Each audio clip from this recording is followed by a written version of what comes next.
Richard I, King of England, 1189 to 1199. Richard Coeur de Lion. Richard the Lionheart. I mean, even the name sounds powerful, doesn't it? It really does. It conjures up that image of a great warrior, a military leader, Yeah, and that was very much his reputation. absolutely. And his influence wasn't just England, was it? Not at all. He was Duke of Normandy, Aquitaine, Gascony, Lord of Cyprus, Count of Poitiers, Anjou, Maine, Nantes, Overlord of Brittany, too. A major, major player across Europe. It's quite something, especially when you remember he wasn't actually supposed to be king initially. Exactly. He was the third son out of 5. His route to the throne wasn't straightforward at all. It only happened because his older brothers died before their father, Henry II. So that's what we want to explore today, right? Kind of look at his whole life, the early years, that military skill everyone talks about, the Crusades, obviously. His legacy, yeah. Yeah. What did he actually leave behind? Let's examine the key parts. Okay, so starting right at the beginning. Born in Oxford, September 1157, his parents, King Henry II and, well, the very famous Eleanor of Aquitaine. A powerhouse couple. And Richard had quite a few siblings, full siblings, and then also 2 half-sisters, from Eleanor's first marriage to the King of France. And it seems Eleanor had a bit of a favorite, didn't she? Oh, definitely. Contemporary sources suggest Richard was her favorite son. That favoritism probably, gave him a certain confidence, maybe even entitlement, that you see later in his actions. And his father's side. Angevin Norman. There's that legend too, isn't there? About descending from a fairy, Melusine. That's the one. The infernal blood legend adds a bit of mystique to the family line, certainly. So his childhood, mostly in England, it seems. His very early years, yes, likely in England. His first recorded trip over to Normandy wasn't until he was about 8. We know he had a wet nurse, Hodierna of St. Albans. He looked after her later, gave her a pension. What about the language? The whole he didn't speak English thing? Well, it's debated. He was born and spent early childhood in England, but the court language was Anglo-Norman French. He definitely composed poetry in French and Occitan later. So he was educated, just perhaps not fluent in English itself. Precisely. And later, during Richard's captivity, his brother John's supporters actually used the Chancellor William Longchamp's lack of English against him politically. So by that point, knowing English was becoming, well, maybe expected for those ruling England. Interesting. And physically, what did he look like? Accounts from the time paint a striking picture. Tall, apparently. Elegant build, reddish gold hair, light-colored eyes, pale skin. There's that mention of 6'5", isn't there? Though maybe take that with a pinch of salt. Yeah, hard to verify now. But the itinerarium, the account of his crusade, describes him as tall, graceful, long arms, good for sword fighting, well-proportioned. He definitely had a commanding presence. And like any prince, marriage was on the cards early on. Political strategy. Absolutely. There was an early plan for him to marry a daughter of the Count of Barcelona, but that fell through. His older brother, Henry the Young King, married Margaret of France. Then came the betrothal to Elise of France. That dragged on for a while. It did. A very complicated situation.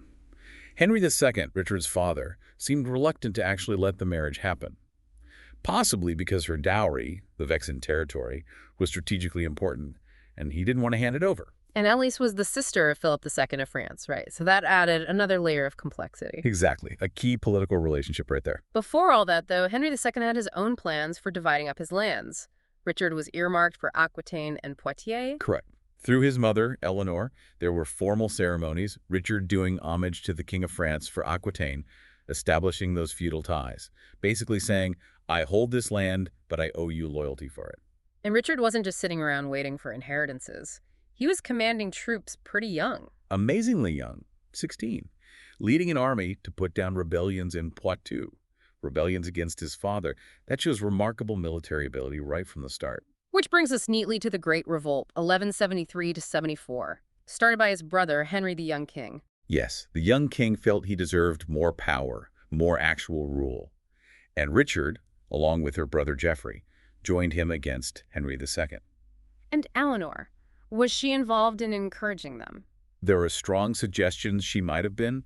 It was certainly a massive family feud. King Louis VII of France backed the sons, even knighted Richard, that sealed their alliance against Henry II.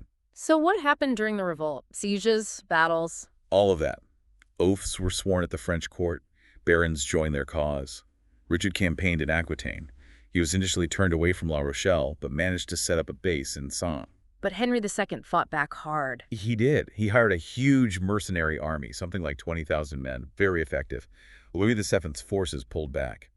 Henry then retook key areas, including Saint. Forcing Richard to retreat. Yes, Richard fell back to Château-de-Taillebourg. Meanwhile, Henry II had gone back to England and basically crushed the rebellion there, too. William I of Scotland, a key ally of the rebels, was captured. So the whole thing collapsed. Pretty much. A peace treaty was drawn up, but initially Richard wasn't even included.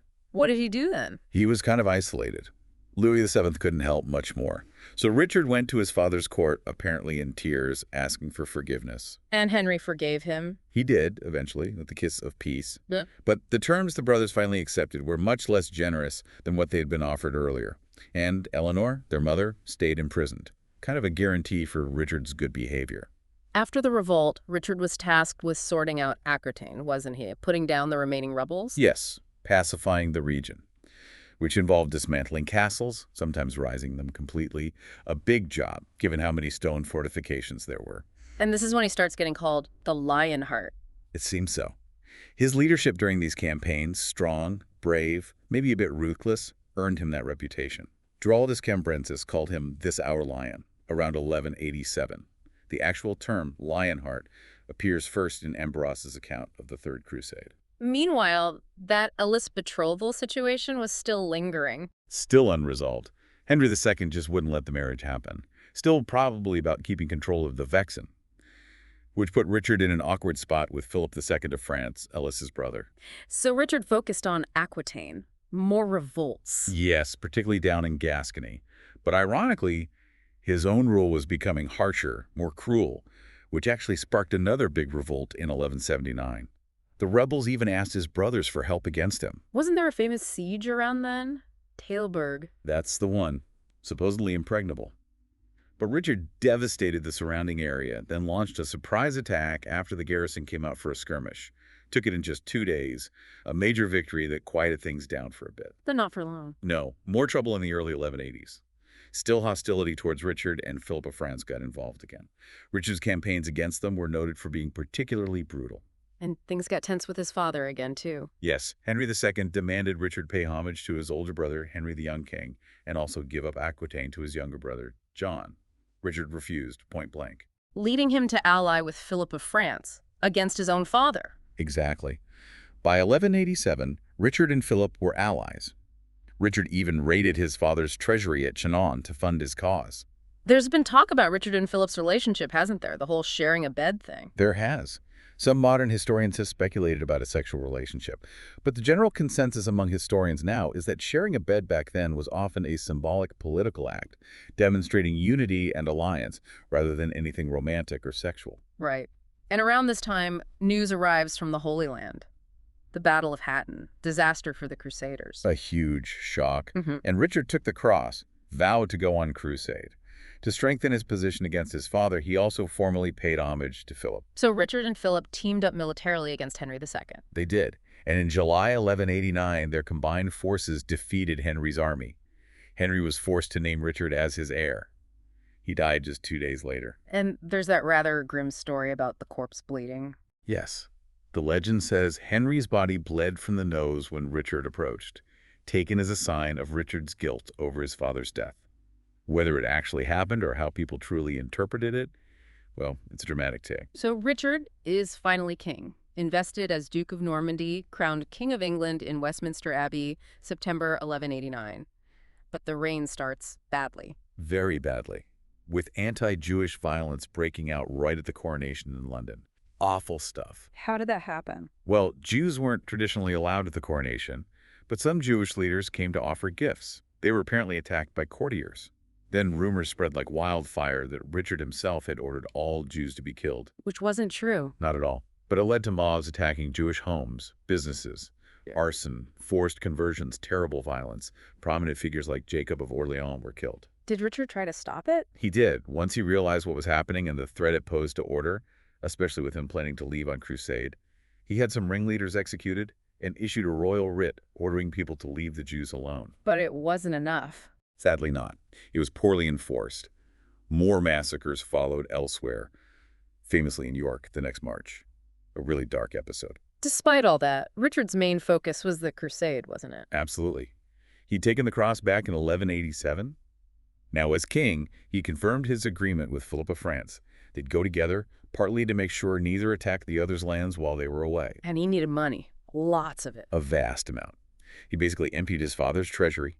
He raised taxes, including the Saladin tithe.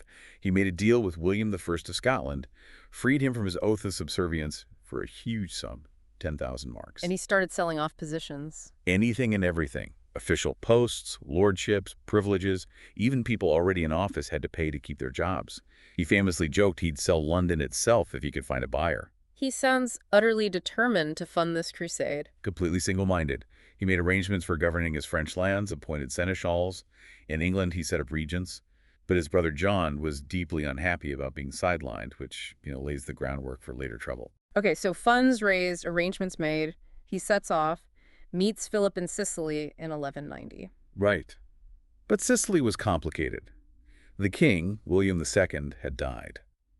His cousin Tancred had grabbed the throne and imprisoned Richard's sister Joan, who was William's widow. And he was holding on to her inheritance. Richard wouldn't stand for that, surely. Not a chance. He arrived demanding Joan's release and her money. She was released, but the inheritance dispute continued. The presence of all these foreign troops caused unrest in Messina, leading to riots. And Richard's response? He attacked and captured Messina, took the loot, solved his immediate problem, but really annoyed Philip of France. Did they reach some kind of deal with Tancred? Eventually, yes, a treaty. Joan got some compensation. Richard declared his nephew, Arthur of Brittany, his heir, which sidelined John again, and there was even a plan for Arthur to marry one of Tancred's daughters. But the tension with Philip remained. Definitely. Philip was actually plotting with Tancred against Richard behind his back, and they finally resolved the Elise issue. Richard's long-standing betrothal to Philip's sister was officially broken off in Sicily. Interesting side note. Richard met some mystic there, Joachim of Fiore. Yes, a theologian who gave him interpretations of the Book of Revelation, predicting future events, adds another layer to his time there. From Sicily onto the Holy Land, but not directly. No. Disaster struck. A storm scattered his fleet, sailing towards Acre in 1191. Some ships, including the one carrying his sister Joan and his new fiancée, Berengaria of Navarre, were wrecked on Cyprus. And the local ruler wasn't helpful? Not at all. Isaac Komnenos, a sort of independent Byzantine ruler there, seized the survivors, including Joan and Berengaria, and took their treasure. Refused to let them go. Big mistake. Huge mistake. Richard landed with his remaining forces at Limasos, demanded their release. Isaac refused. Richard invaded. Just like that, invaded Cyprus. Pretty much. He had support from some nobles from the Holy Land who happened to be there. His forces quickly overran the island. Isaac eventually surrendered. Richard famously kept his promise not to put him in iron chains. He used silver ones instead. So Richard conquered Cyprus. What did he do with it? It was strategically vital, a perfect supply base for the Crusades. He appointed governors, then sold it to the Knights Templar. When they couldn't manage it, he sold it to Guy of Lusignan, the former king of Jerusalem. It stayed a Crusader kingdom for centuries. And Cyprus was also where he finally got married. Yes, he married Berengaria of Navarre in Limasos in May 1191. A political match, really, supported by his mother Eleanor to secure the southern border of Aquitaine. Did Berengaria go on crusade with him? For a while, yes. But they returned separately and both had difficult journeys. It was a childless marriage, though Richard did acknowledge an illegitimate son, Philip of Cognac. Right, so after Cyprus, he finally reaches Acre in the Holy Land, June 1191. And immediately gets involved in the local politics. He backed Guy of Lusignan's claim to be king of Jerusalem. This put him directly against Philip of France and Leopold V of Austria, who supported a rival claimant, Conrad of Montferrat. So the Crusader leaders were already divided. What was the strategic impact of Richard finally arriving? Well, his military leadership was crucial. Even though he arrived ill, possibly with scurvy, he threw himself into the siege of Acre. There are stories of him being carried on a stretcher and picking off defenders on the walls with a crossbow. His presence and troops helped tip the balance. But the arguments continued. Oh yes, after Acre fell, Richard had a major falling out with Leopold of Austria over displaying banners on the captured walls. Leopold felt slighted and left the crusade in a huff. And Philip of France left too. Soon after. He pleaded ill health, but the reality was continuing disagreements with Richard over Cyprus, the kingship of Jerusalem, and probably just general rivalry. Suddenly, Richard was left leading a much reduced force. After Acre fell, there was that controversial decision about the prisoners. Yes, a very grim moment. Richard ordered the execution of nearly 3,000 Muslim prisoners because Saladin hadn't met the terms of the surrender agreement quickly enough. A brutal act, even by the standards of the time, Then he marched south. towards Jaffa. And on the way, he fought and won a major battle against Saladin at Arsuf in September 1191. A significant victory. It boosted Crusader morale immensely, though Saladin's army wasn't destroyed. Did they push on to Jerusalem? They did advance inland, got quite close to Beit Nuba, only about 12 miles away. But then they hesitated. Bad weather, fear of being cut off by Saladin if they besieged the city. They retreated back to the coast. A huge disappointment. Were there negotiations with Saladin? Several attempts, but they came to nothing at that stage. Richard spent the first part of 1192 refortifying Ascalon, a key coastal city. And the leadership dispute over Jerusalem continued. It did. Eventually, the Crusader barons forced Richard to accept Conrad of Montferrat as king. Richard compensated his own candidate, Guy, by selling him Cyprus. But just days later, Conrad was assassinated in Tyre. Suspicion fell on Richard. Heavily. Although it was likely the assassin sect, many blamed Richard, or at least thought he was involved. It further damaged his reputation among some crusaders. Did they try for Jerusalem again? Yes, another advance in June 1192. Got close again. But then more arguments broke out among the leaders. Richard wanted to attack Egypt, Saladin's power base, thinking that was the key. Others insisted on Jerusalem. Divided, they retreated again. So no Jerusalem. What happened next? More skirmishes. Richard won another notable victory at the Battle of Jaffa, personally leading the charge. Even the Muslim chroniclers were impressed by his bravery. But by then, both sides were exhausted. And Richard knew he had to get home. Yes, news was reaching him of Philip attacking his lands in France and his brother John plotting in England. He couldn't stay. So a final deal with Saladin. Yes, in September 1192, the Treaty of Jaffa. Ascalon's new walls had to be torn down, which was a blow. But Christian pilgrims and merchants were guaranteed safe access to Jerusalem. And a 3-year truce was agreed. Not the victory he wanted, but it secured a continued Christian presence on the coast. Richard then set sail for home in October 1192, already ill. But the journey wasn't simple. Far from it. Storms forced him ashore near Aquileia in northern Italy. He tried to travel overland in disguise, dressed as a Templar knight. But he was recognized. Yes, near Vienna, captured by Duke Leopold of Austria. The same Leopold he'd insulted at Acre, and whose cousin Conrad had been murdered. Leopold had plenty of reasons to dislike Richard. And imprisoning a crusader was a big deal, wasn't it? Legally, religiously. A huge deal. Technically forbidden. Richard was held at Dürnstein Castle. Word eventually got back to England, but for a while, nobody knew exactly where he was. It's during this time he's said to have written that song, Jean nous en prie, about feeling abandoned. Did the Pope intervene? Pope Swasian III did excommunicate Leopold for imprisoning a returning crusader. But Leopold didn't just release him. No, he handed Richard over to the Holy Roman Emperor Henry VI. Henry also had grievances against Richard's family and, crucially, needed money for his own ambitions in Italy. Richard became a valuable pawn held in Trifles Castle. And the price for his release? Astronomical. Yeah. 150,000 marks. A truly staggering sum. More than the entire Saladin tithe had raised, several times the annual income of the English crown. How on earth did they raise that? Must have crippled England. It caused immense strain. His mother, Eleanor, worked relentlessly. They imposed heavy taxes, confiscated wealth from churches and individuals. It definitely caused hardship and resentment back in England. While all this was happening, John and Philip were trying to keep him locked up. Yes, they actually offered Emperor Henry money to keep Richard in prison for longer or hand him over to them. But Henry VI, perhaps wanting the official ransom more, refused their offer. So the ransom was eventually paid. The bulk of it was gathered and transported. Richard was finally released in February 1194. Philip famously sent a message to John. Look to yourself, the devil is loose. What did Richard find when he got back to England? Sean was in open revolt, supported by Philip, who had captured parts of Normandy while Richard was away. How did Richard react to John's betrayal? Remarkably leniently. He besieged the castles John held. John surrendered. Richard forgave him, said something like, he is only a child who has had evil counselors, and surprisingly confirmed John as his heir again. Why forgive him so easily? Maybe pragmatism. John was his only surviving brother. Better to have him perhaps grudgingly loyal than actively plotting. And Richard needed to focus on France. But first he had a second coronation in Winchester, partly to erase the shame of his captivity. Then straight over to Normandy.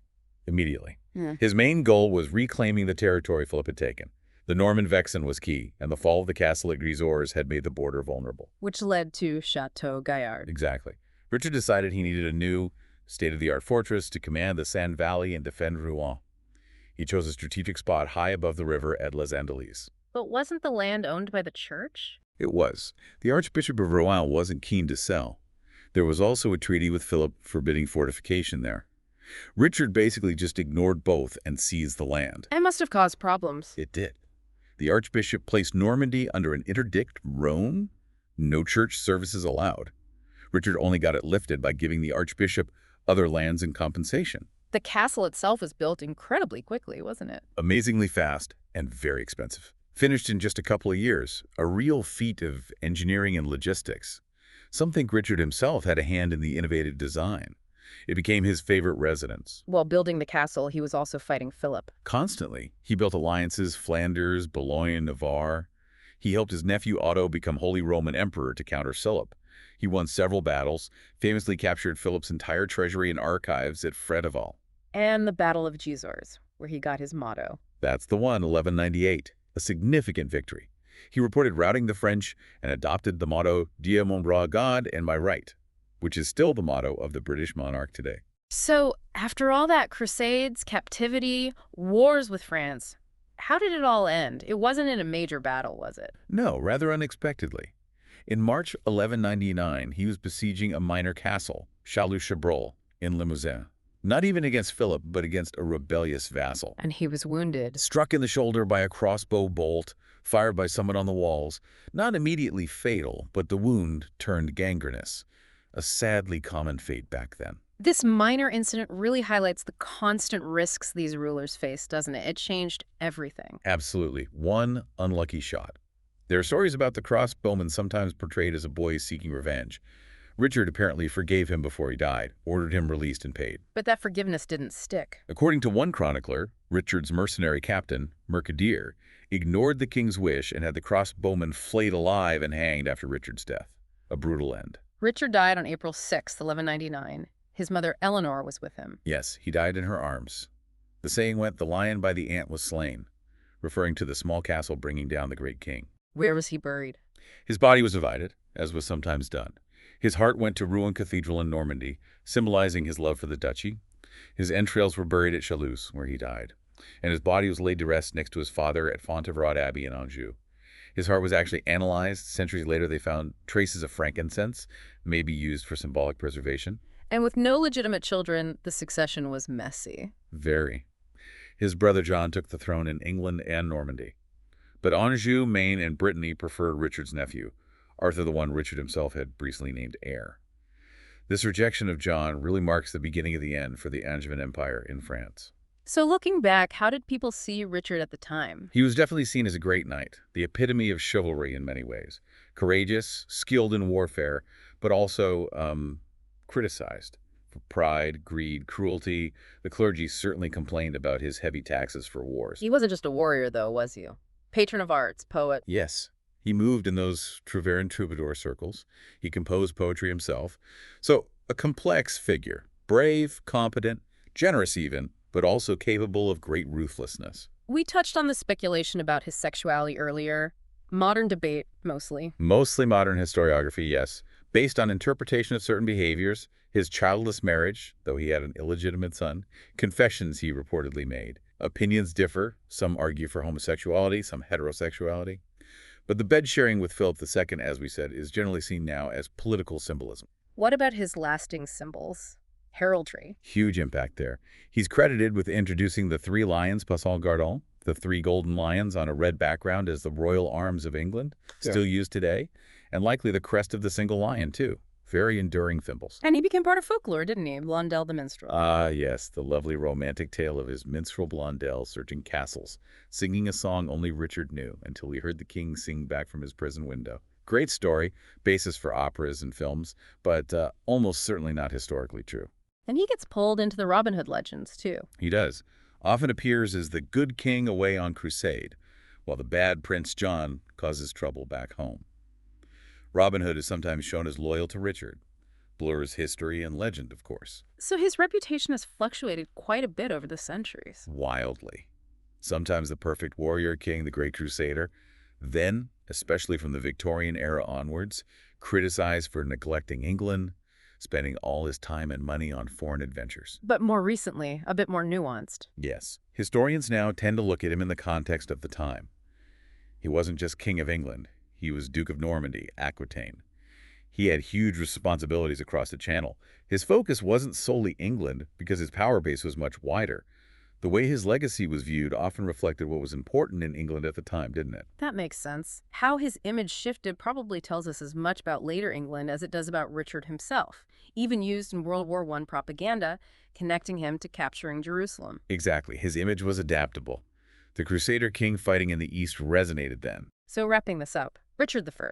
Clearly a complex character, an incredible warrior, a defining figure of the Crusades, yet barely spent any time in England itself. His legacy is undeniable, though.